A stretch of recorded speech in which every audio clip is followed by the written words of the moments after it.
Nutritionist ആയതുകൊണ്ട് ഞാൻ ക്ലയൻസിന് മാത്രമല്ല കേട്ടോ, ഞാനും അതേപോലെ തന്നെ ഫോളോ ചെയ്യാനുണ്ട് ചില ഡയറ്റൊക്കെ.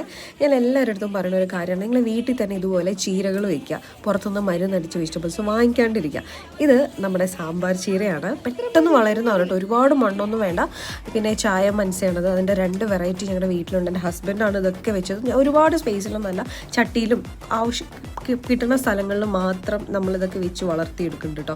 അപ്പം ഇതിനകത്ത് എല്ലാ ആവശ്യമുള്ള വിറ്റാമിൻസും ന്യൂട്രിയൻസും മിനറൽസ് എല്ലാം ഉണ്ട്. പിന്നെ പച്ചമുളകും തക്കാളി അങ്ങനെ ആവശ്യമുള്ള വെജിറ്റബിൾസൊക്കെ നമ്മൾ വീട്ടിൽ തന്നെ ഉണ്ടാക്കുന്നുണ്ട്. അപ്പം ഇത് മാത്രം ഡെയിലി കഴിച്ചാൽ മതി, വേറെ ഒരു വെജിറ്റബിൾസും മേടിക്കേണ്ട. കൂടെ നല്ല വറ്റമീൻ ഉണ്ടായിരുന്നു കേട്ടോ, ബീച്ച് സൈഡ് ഉണ്ട്, നല്ല ഫ്രഷ് മീൻ കിട്ടും. ഈ ചീര എല്ലാം കൂടെ മിക്സ് ചെയ്തിട്ട് ഈ തേങ്ങ ഒന്ന് ഒതുക്കിയിട്ട് അതിലേക്ക് കുറച്ച് മഞ്ഞപ്പൊടിയും എക്സ്ട്രാ ഞാൻ ഇടുന്നൊരു വാളംപുളിയല്ല അതിൻ്റെ പീസ്, എന്നിട്ടൊരു കറി പോലെ ആക്കി എടുക്കുന്നുണ്ട്, വേറെ ഒരു മസാലയില്ല. അപ്പോൾ ഇതാണ് ഇന്നത്തെ സൺഡേ സ്പെഷ്യൽ കേട്ടോ. അതിലൂടെ വറ്റമീൻ വറുത്തതും.